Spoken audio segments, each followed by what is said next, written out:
বিকাশ অ্যাকাউন্টের পিন ভুলে গেলে অথবা পিন লক হয়ে গেলে কিভাবে পুরোনায় পিনটি উদ্ধার করবেন অথবা পিনটি রিসেট করে নেবেন, তো সেই প্রসেসটি আজকের এই ভিডিওতে দেখাবো।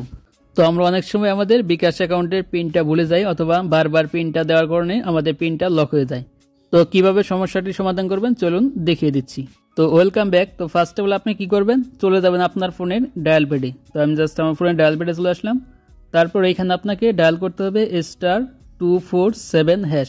তো *247# লিখে আপনার যে সিমে বিকাশ অ্যাকাউন্টগুলো রয়েছে তো সেই সিমে ডায়াল করে দিবেন। তো ডায়াল করে দেওয়ার পর আপনাদের সামনে দেখতে পাবেন এইরকম একটি ইন্টারফেস ওপেন হয়ে যাবে। তো এখানে দেখতে পাচ্ছেন নাম্বার 10 একটি অপশন রয়েছে পিন রিসেট। তো সিম্পলি আপনাকে এখান থেকে পিন রিসেট এখানে ক্লিক করতে হবে। তো পিন রিসেটে ক্লিক করার পর এখানে জাস্ট আপনি 10 লিখবেন। তো 10 লেখার পর সেন্ডে ক্লিক করবেন। তারপর এখানে দেখতে পাচ্ছেন enter your bKash registration NID number. তো এখানে আপনি যে এনআইডি কার্ড দিয়ে বিকাশ অ্যাকাউন্ট খুলেছেন তো সেই এনআইডি কার্ডের নাম্বারটা দিয়ে দিবেন। তো আমি জাস্ট এখান থেকে আমার এনআইডি কার্ডের নাম্বারটি দিয়ে দিচ্ছি। তো নাম্বারটি সঠিকভাবে দেওয়ার পর তারপর এখান থেকে দেখতে পাচ্ছেন সেন্ড অপশন আছে। তো সিম্পলি এখান থেকে সেন্ডে ক্লিক করে দিবেন। তো সেন্ডে ক্লিক করে দেওয়ার পর দেখতে পাবেন এইরকম একটি পেজ ওপেন হবে। তারপর এখানে দেখতে পাচ্ছেন ইন্টার ইওর বার্থডে ইয়ার। তো এখানে আপনার শুধু জন্ম সালটা দিবেন, আপনার এনআইডি কার্ডের যে জন্ম সালটা আছে তো সেই জন্ম সালটা বসিয়ে সেন্ডে ক্লিক করে দিবেন। তো সেন্ডে ক্লিক করার পর এখানে দেখতে পাবেন এরকম একটি ইন্টারফেস চলে আসবে। তো এখানে দেখতে পাচ্ছেন select a service last 10 transaction of 30 days, অর্থাৎ লাস্ট 90 দিনে আপনার বিকাশ অ্যাকাউন্ট থেকে কি ধরনের লেনদেন করেছেন তো সেটা এখান থেকে সিলেক্ট করতে হবে।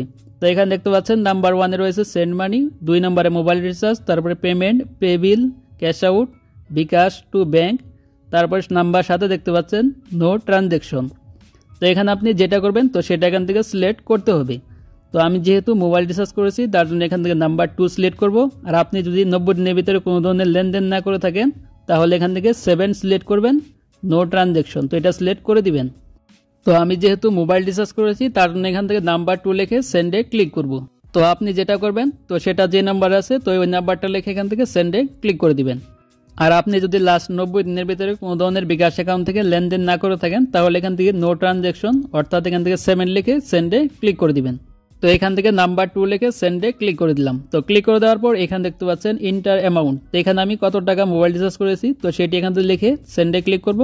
তো আপনি যত টাকা করবেন তত টাকা লিখে সেন্ডে ক্লিক করে দিবেন।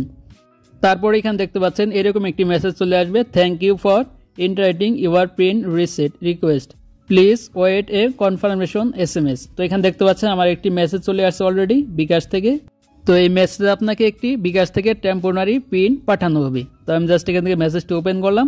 তো ওপেন করার পর নিচের দিকে দেখতে পাচ্ছেন তো এইখানে দেখতে পাচ্ছেন your bKash account PIN has been reset successfully. তারপর এখানে দেখতে পাচ্ছেন ইউর টেম্পোরারি পিন ইজ, তারপর দেখতে পাচ্ছেন একটি পিন নাম্বার এখানে শো করতেছে। তো এখানে আপনার টেম্পোরারি পিনটি দিয়ে তারপর আপনার বিকাশ অ্যাকাউন্টের পিনটা রিসেট করতে হবে অথবা এখান থেকে উদ্ধার করতে হবে। তার জন্য কি করবেন, জাস্ট এখান থেকে ব্যাকে চলে আসবেন। তো ব্যাকে আসার পর আবার আপনি আপনার ফোনের ডায়াল প্যাডে চলে যাবেন। তো ডায়াল প্যাডে আসার পর এখানে আপনি আবারও *247# লিখে ডায়াল করে দিবেন। তো ডায়াল করে দেওয়ার পর দেখতে পাবেন এখান থেকে আপনার এখন এরকম একটি পেজ ওপেন হয়ে যাবে।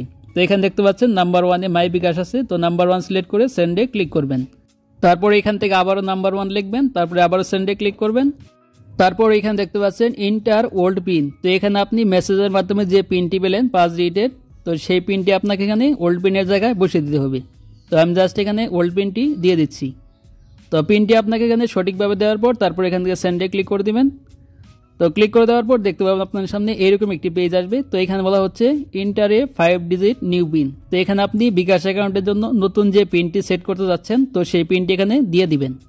তো আমি জাস্ট আমার পিনটি সঠিকভাবে দিয়ে দিচ্ছি। তো পিনটি দেওয়ার পর তারপর এখান থেকে সেন্ডে ক্লিক করব। তারপর এখান থেকে আবার এরকম একটি পেজ আসবে। তো এখানে দেখতে পাচ্ছেন কনফার্ম নিউ পিন। তো এখানে আগের যে পিনটি দিলেন তো সেম পিনটি এখানে আবার দিয়ে দিবেন। তো পিনটি দেওয়ার পর আবার এখান থেকে সেন্ডে ক্লিক করে দিবেন। তারপর এইখান থেকে দেখতে পাবেন ফাইনালি আপনাদের সামনে এরকম একটি ইন্টারফেস চলে আসবে। তো এখানে দেখতে পাচ্ছেন your bKash PIN change successfully, অর্থাৎ আমার বিকাশ পিনটি সাকসেসফুলি ভাবে চেঞ্জ হয়ে গেছে, অর্থাৎ নতুন যে পিনটি সেট করলাম তো সেই পিনটি আমার বিকাশ অ্যাকাউন্টে অ্যাড হয়ে গেছে। তো এখন আপনি চাইলে এই বিকাশ পিন দিয়ে আপনার বিকাশ অ্যাকাউন্টে অথবা বিকাশ অ্যাপসে লগ ইন করতে পারবেন। তো এই ছিল প্রসেস। তো ভিডিওটি ভালো লাগলে অবশ্যই একটি লাইক দিবেন আর চ্যানেল নতুন হলে অবশ্যই চ্যানেলটি সাবস্ক্রাইব করে রাখবেন। তো ভালো থাকবেন, সুস্থ থাকবেন, দেখা হবে পরবর্তী কোনো ভিডিওতে।